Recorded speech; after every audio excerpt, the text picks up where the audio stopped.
All right, so today we're going to talk about hydrotherapy in this lecture and the therapeutic use of water and other various treatments that we can utilize in massage therapy. So first off, let's start with what exactly is the definition of hydrotherapy, which hydrotherapy is defined as the external use of water for therapeutic, palliative, recreational, and hygienic purposes. So hydrotherapy is widely used all over the world, and it's been used for generations, thousands and thousands of years, in many forms.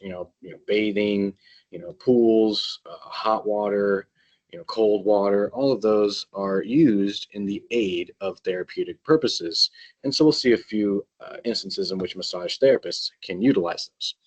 So we have two terms here called thermotherapy and cryotherapy. So thermotherapy, as you would think, thermal, like heat is heat. So thermotherapy is the therapeutic use and application of heat. So it could be in the form of hot water, could be in the form of a hot pack, or it could be even in the form of a hot stone. So cryotherapy is the opposite. Cryo, we typically think cold. So cryotherapy is the therapeutic usage of cold. So for instance, ice or cold packs, or even potentially the cryo tanks that you may have seen at your local spas or even therapeutic centers and gyms. So Neep therapy, what exactly is that? Well, we do have a bit of history here that Sebastian Neep is probably one of the older figures of utilizing hydrotherapy as a form of treatment, and that treatment was called Neep therapy. So wide range of usage of bathing and submersion baths, as well as using heated stones, cold stones as well, such as massage therapists utilize today. And one of which, too, as we see here, the alternating treatments of hot and cold, which we're going to take a bit of a look at later on in this lecture, called the contrast method and how effective the contrast method can be. So it is relatively important to understand how heat is transferred. So there's many ways in which we can deliver the heat and therapeutic effects to our clients. So we have 5 different methods here. So the first method is conduction, which means to be in direct contact with the thermal source. So for instance, the hot stone on our client's skin is conducting its heat directly into the client's skin through the stone. We also have convection, which is the use of currents, either with water or air. You may understand that you have what's called a convection oven. And if you've ever used a convection oven and understand how a convection oven works, if you turn on the convection setting of the oven, you might hear a fan kick on. And what that fan is doing is circulating that air around inside the oven, which then allows the molecules to basically hit and affect the structures or substances in the oven. So, for instance, think about being outside on a cold day. If the air is completely stagnant on a cold day, you don't feel as cold. But when a breeze comes through on that same cold day, it feels much colder. So this allows the movement of those molecules to essentially keep that fresh, consistent temperature hitting the structure. Because if you think about it, especially in the sense of our skin on a cold day, we're going to be radiating heat from our bodies.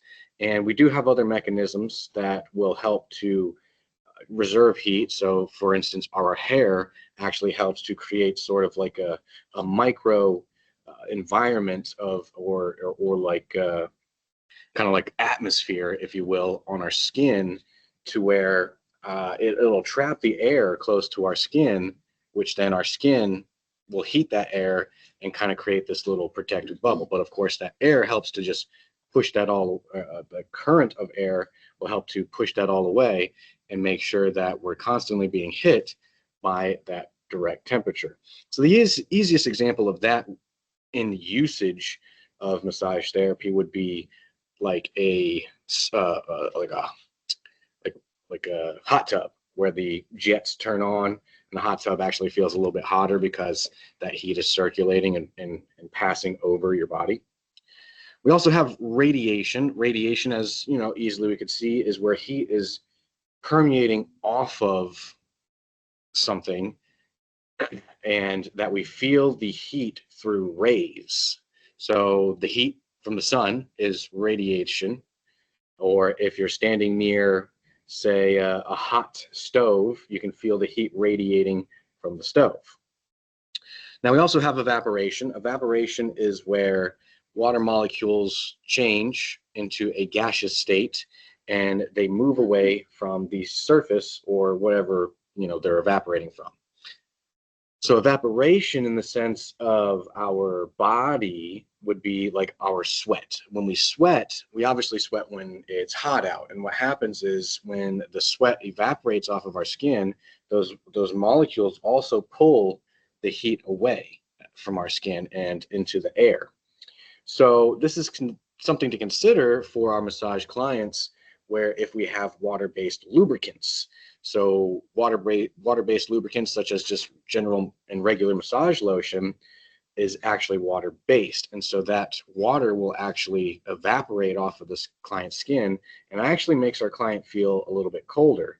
So typically when I teach the dynamics of different massage lubricants, you know, the lotion, one of which is the evaporative properties to make our client feel colder, where inversely we have massage oil. That oil doesn't necessarily evaporate. It actually lays over the skin. It'll actually even insulate the skin because it doesn't evaporate, and it'll also even clog the pores and kind of makes our client feel warmer. So especially like when I do sports massage on a hot day, you know, you definitely don't want to use massage oil on an athlete on a hot day because it won't allow their skin to disperse heat as they normally would. And then we have conversion, which there isn't necessarily a good example that I can think of for massage therapy, but that is like converting one source of energy into another source of energy, which typically that'll happen when like if you clack flint together and it like creates a spark. Obviously, we don't really do that in massage therapy, but the other ones are relevant, and we'll see examples of our applications to these, and it just helps us understand how heat is getting to our client. So hydrostatic pressure is the term that explains that when an object is submerged within water, that pressure is being forced upon that object. So if you've ever dove and swam down to the bottom of the pool, you know, you feel that pressure in your ears, and then the more further you go underneath that water, you know, the more intense that pressure becomes. So we can utilize hydrostatic pressure for therapeutic purposes, as this will definitely aid for lymphatic drainage and helping lymph, because that compressive force will help to squeeze the swollen edemic areas to then make sure that fluid's moving, as well as it'll also affect the blood flow itself too. So we can definitely use that. Now it's probably not as common, but definitely useful. So clinical effects of cryotherapy and some contraindications, as well as different applications. So it's definitely important to understand and know what exactly the effects of cold and heat are for our clients, because why would we want to use them if we didn't know what it was actually doing for our clients? So of course, we're going to look at the effects of cold, but we're also going to look at the effects of heat. And we'll notice that they're almost interchangeable with just a few minute differences. So we have some beneficial effects, which is we can change blood flow. Now, how do we exactly change blood flow? Now, cryotherapy, cold therapy, is going to initially cause what's called vasoconstriction. So vasoconstriction is where the blood vessels will narrow and restrict the blood flow going through the area. So this blood flow reduction can help to essentially squeeze out that area, and then when we allow it to heat up, and we'll see this in the contrast method, it'll essentially like almost like be pumping your blood vessels and helping to move that blood flow along. So cryotherapy decreases local blood flow in the area, and this is the premise of how the cryo tanks kind of work, where the cryo tank, you essentially sit in a tank or box or whatever, is the setup, and you're misted with, usually like nitrogen, um, and that's very cold, so it makes your skin really cold, which then causes, the vasoconstriction throughout the surface of the skin, which then causes all of your blood flow to essentially go more towards the center of the body, which, we see this, in thermal regulation of the skin all the time, where we're cold, we're going to conserve heat to the center of the body, which the premise or the idea is that circulating the blood flow more around the visceral organs is beneficial. I debate it, but that's the general idea and beneficial purpose of the cryo tanks.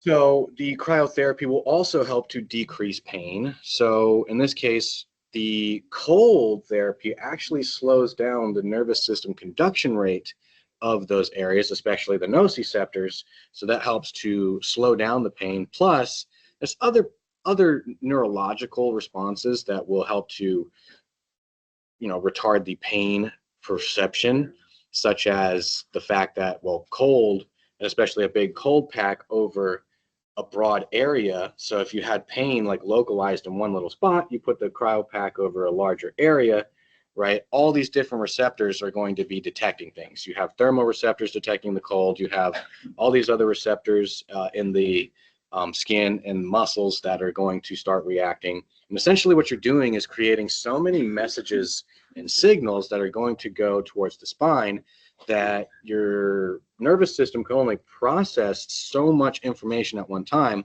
So not only are we slowing the conduction rate of pain, but we're also creating numerous sensations that the nervous system has to process, so that it essentially drowns out the painful signals. So decreasing in edema. So the act of the cold is going to cause tightening of the area, which that tightening of the area is going to help to make compression in the area relevant, and then that helps to move edema. Plus, edema is usually a response to inflammatory processes such as inflammation.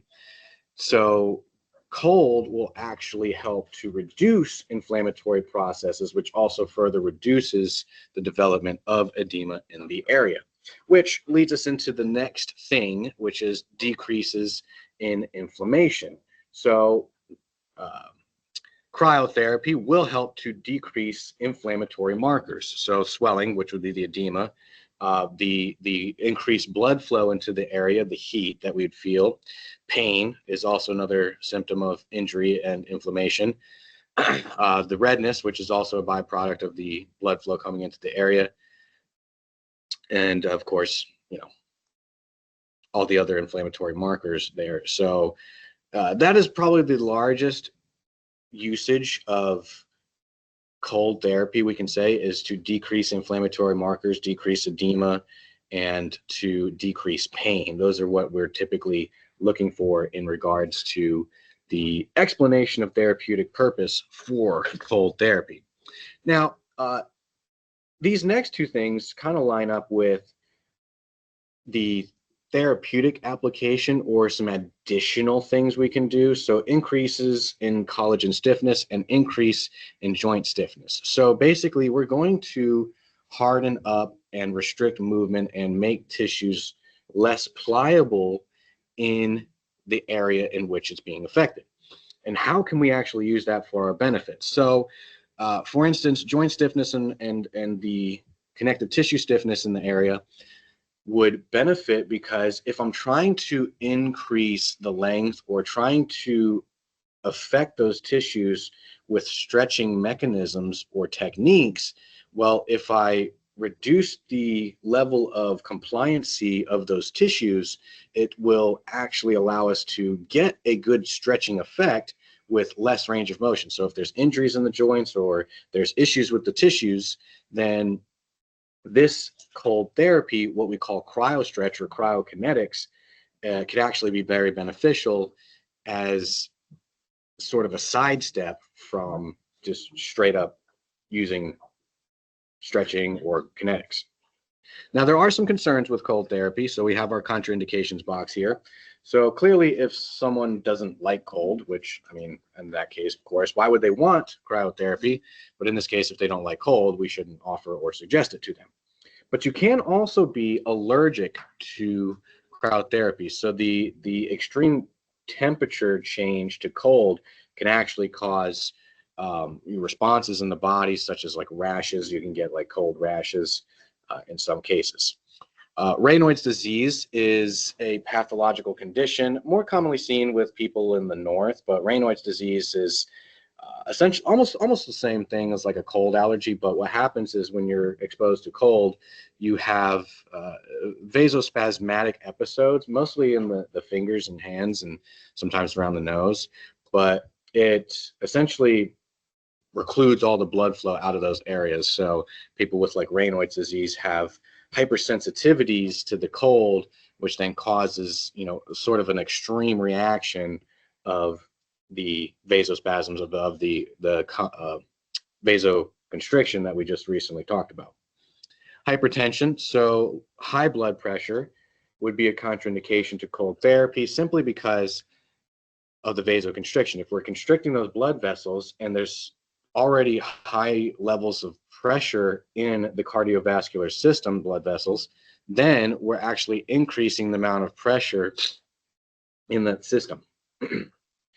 So people who obviously cannot communicate properly, so people who cannot consent for themselves, young people, elderly people, people who might have the inability to feel, so people who might be under the effects of numbing agents, narcotics, people who have nerve damage in certain areas, so for instance, maybe diabetes, like diabetics, with their peripheral neuropathy, where they aren't able to feel certain sensations, simply because if we apply cold for too long, then we can have issues. If the area is restricted to blood flow because of cold for too long and exposed to cold for too long, then we get conditions such as frostbite.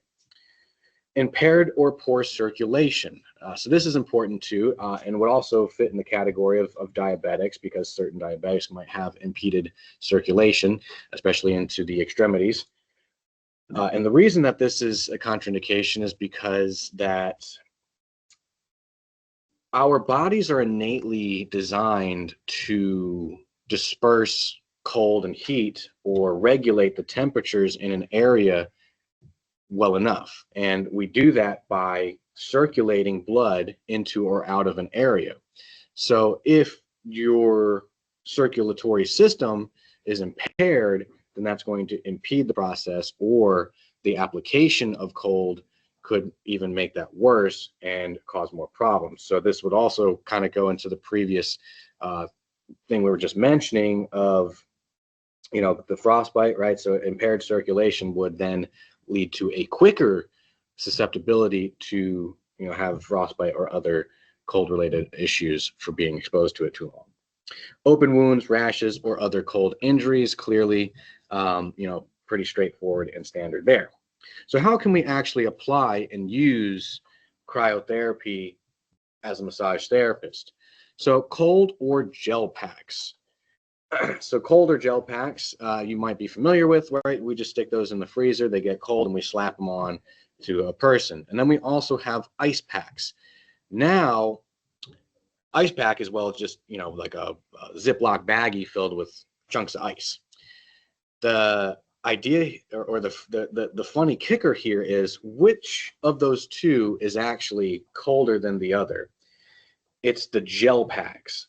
The reason why is that gel packs are filled with a substance that has a much lower freezing point than water, because we know well enough here in the United States in our Fahrenheit system that water freezes at 32 degrees Fahrenheit or 0 Celsius. Gel and cold packs go much lower than that to actually freeze. So that allows gel packs to actually get colder and be colder for longer. Now, you can actually make your ice packs a lot more colder or a lot more intense if you put a little bit of salt in those ice packs, because that causes the evaporatory and radiation of the cold out of the ice faster. It's very interesting. So then we can also use ice massage. Ice massage is just as you would think. You're using chunks of ice to massage the individual. Now, there's several ways you can do this. A cheap method, well, first off, you'd need a freezer to make sure you can make ice, but a cheap method is you could get little Dixie cups, you know, the little like cups that you see at the water fountains and stuff that are made out of like paper, cardboard, whatever. Fill those with water, freeze them, and then you can peel off the bottom to where the chunk of ice is sticking out, and then you can essentially massage them like it's one of those big push pops or something.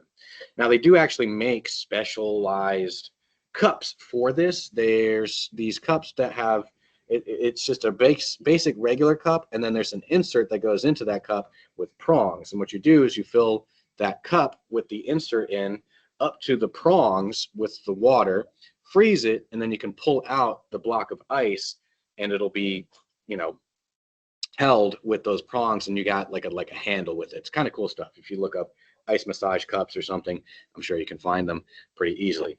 The cryokinetics, cryo stretch, as we just briefly mentioned, so that would be more of a technique by using colder gel packs, so we can place the colder gel packs on the area, on the affected joint or whatever, for long enough that it gets cold and the movement gets restricted, and then we can start to do movement and stretches. So this would be, you know, more for therapeutic purposes, probably most likely in the events of injuries, you know, torn muscles and stuff like that.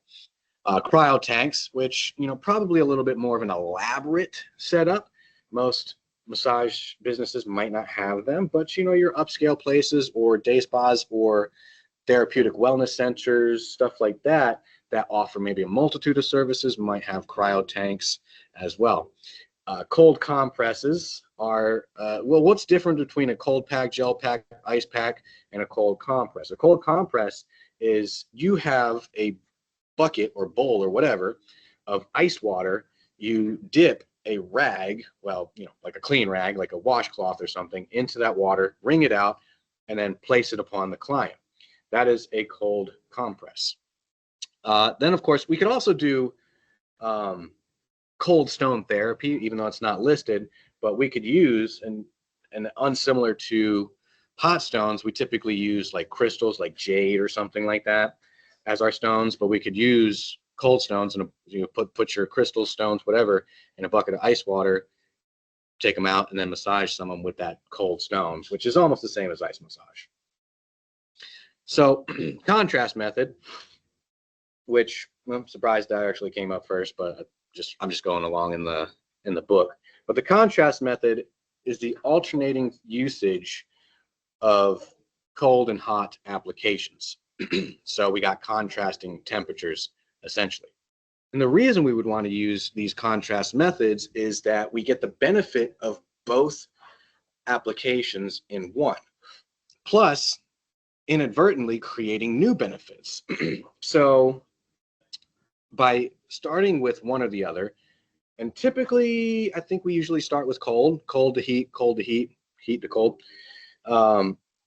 You're essentially going to just pump the area out, because the cold, like we just saw, is going to decrease the blood flow in the area, reduce the edema and everything.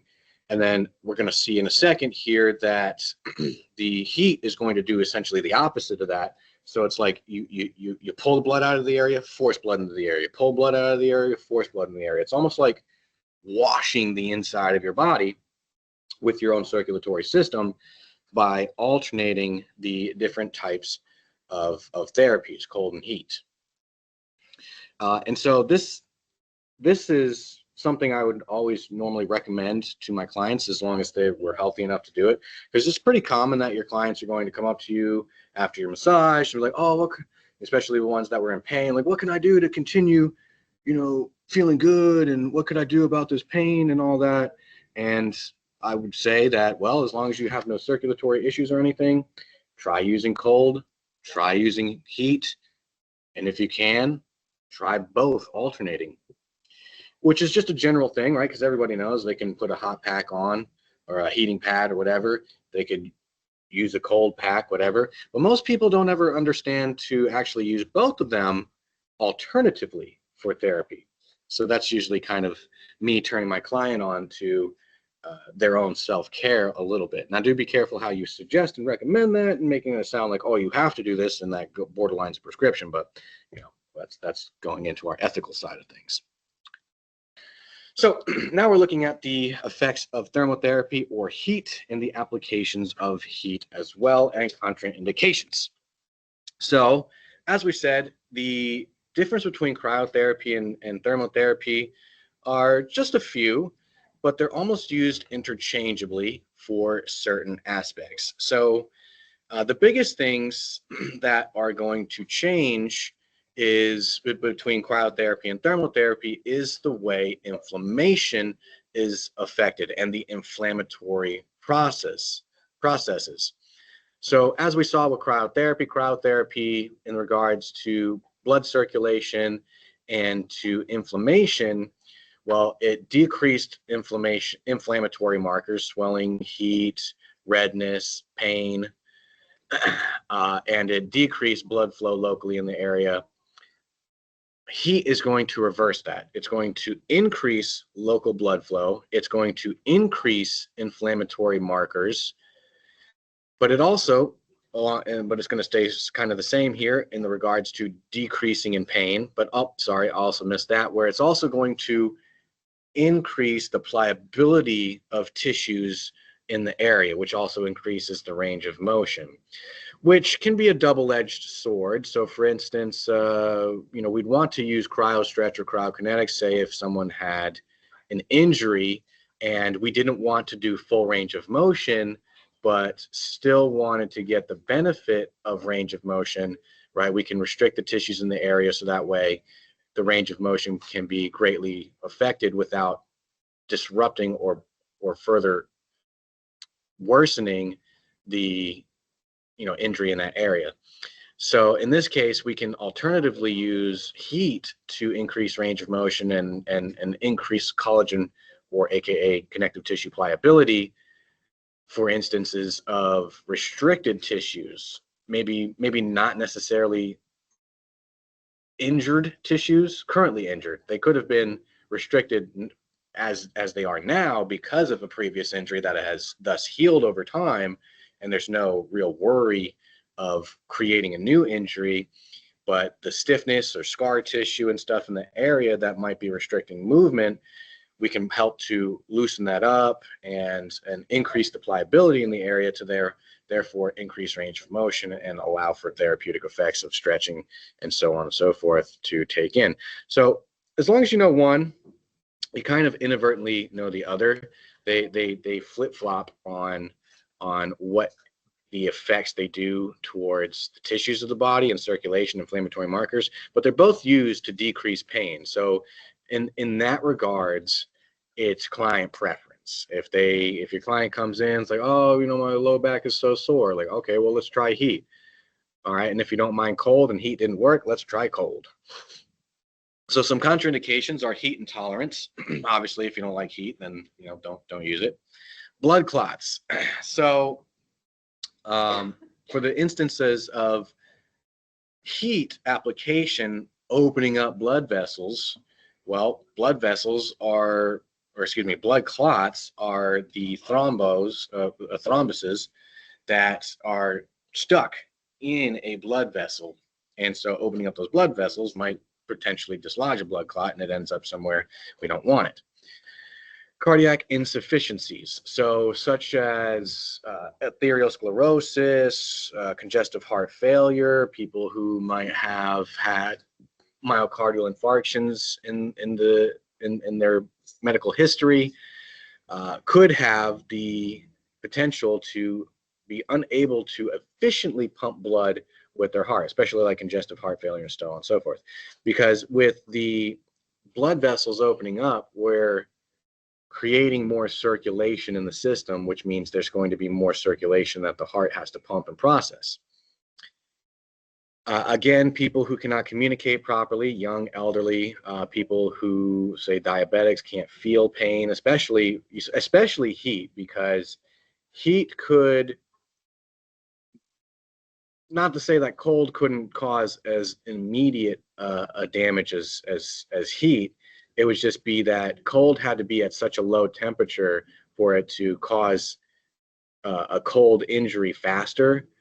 But heat is usually, like, our applications of heat are usually a lot greater than our application of cold in the sense of temperature.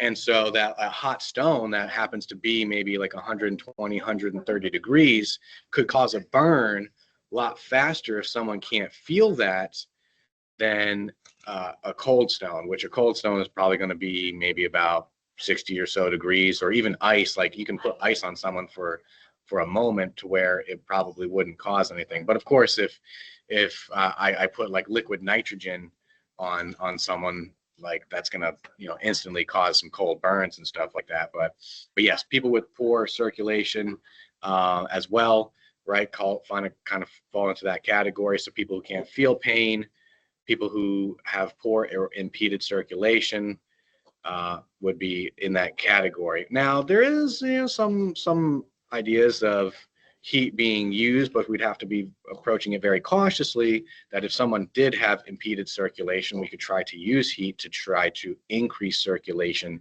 into that area. But the issue with the circulation, again, is the reduction in thermal regulation in the area for their body. So therefore, they would be susceptible to heat injuries more, right? Open rashes, wounds, all that good stuff. So fainting and dizziness, it's not necessarily a contraindication in itself. It's more of an inadverse effect that heat could have because of the increased circulation, that can make us feel very dizzy. And especially certain applications of heat, might lead to more dizziness and fainting in themselves, especially like the saunas and steam baths and hot tubs and stuff like that, as we'll take a look at. Metal in the treatment room. So this one specifically relates to full body submersion. So whether you're going into a sauna or a steam bath or into a hot tub. And the reason is that, as I've mentioned, our body has a way to disperse heat. So if we get into a hot tub and the hot tub is, 110 degrees, well, our body can disperse that heat until our entire core temperature rises to the temperature of that water. But metal doesn't have the ability to disperse heat. So the metal in the treatment room, especially like a sauna, that's usually like 160 degrees maybe. Well, that metal's going to heat to 160 degrees, and then that now becomes a really hot object. And if it lays on your skin, it could burn you. So looking at our applications, of course, we have hot packs. So hot packs would be objects that we could throw in like a microwave, heat up, and then place on someone. Or, electronical means such as, heating pads and stuff like that. The heating blanket, or well, heating blankets are another thing, but the heating pad or massage table warmer, as we call it, that is on the table, is also a form of a hot pack. Just as we had the cold compress, we can have a hot compress, a bowl of hot water, dip a washcloth into it, wring it out, place it upon the client. Paraffin baths. So paraffin is heated wax in which that you dip your client's, feet or hands or whatever into, and then, you'll dip it in for a sec, pull it out, dip it in for a sec, pull it out, dip it in for a sec, pull it out, to basically create layers of this wax, which then this heated wax and all these layers are going to insulate that body part and allow that heat to just kind of sink in. We can also do hot tubs. So hot tubs are, well, hot, usually around 104 to 110 degrees. You submerge yourself in them, and you can usually even put on some jets and feel nice and toasty. Saunas and steam baths. So saunas are dry heat. Steam baths are wet heat. And in this case, that's one big difference we want to make sure. And we'll probably have these come up later on in the section here. So saunas usually aren't as intense as steam baths. Steam baths is definitely where we could, feel very faint and dizzy. Again, because of a big thing, the water and radiation, not radiation, but evaporation. So being that saunas use dry heat, when we sweat, that sweat's going to come off of us and evaporate off of us, and that helps us to disperse that heat and manage thermal regulation.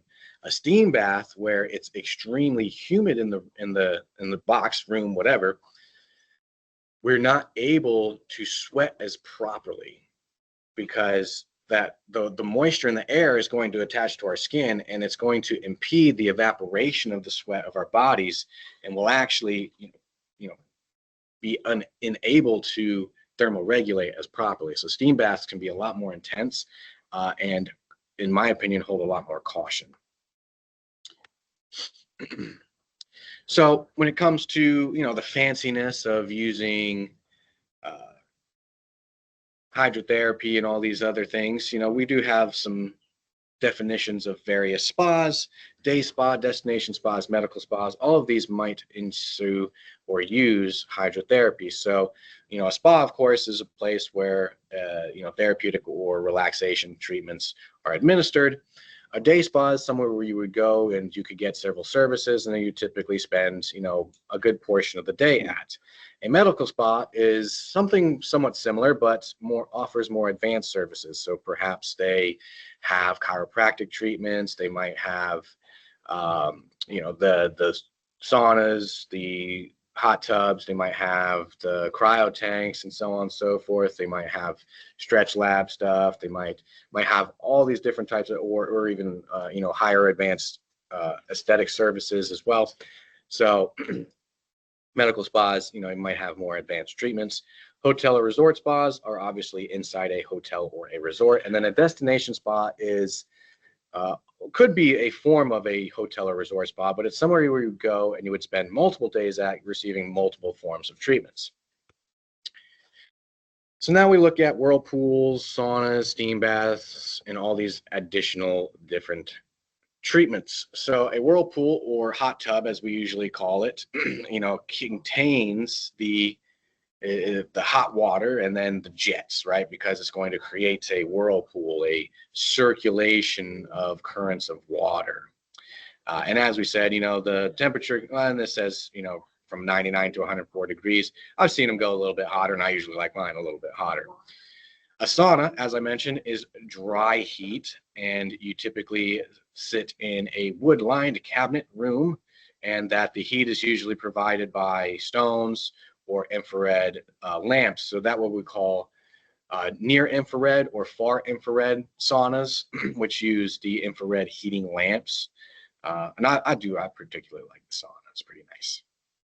Steam bath, as I said, were the ceramic rooms that are used with high humidity and have lots of moisture inside of them. Vichy showers, as is depicted here in this picture, is essentially like a table you lay on, and there's jets that blast you with water.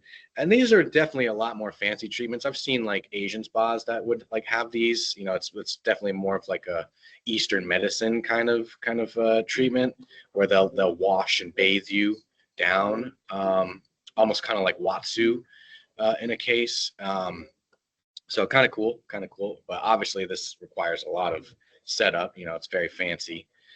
And then a Swiss shower it's kind of what I'd like to have in my house. It's basically, and I might have a picture in the slides here in a moment, but a Swiss shower is where you would enter into essentially a standing shower, and there's multiple shower heads that essentially just look like this picture, and they just hose you down essentially.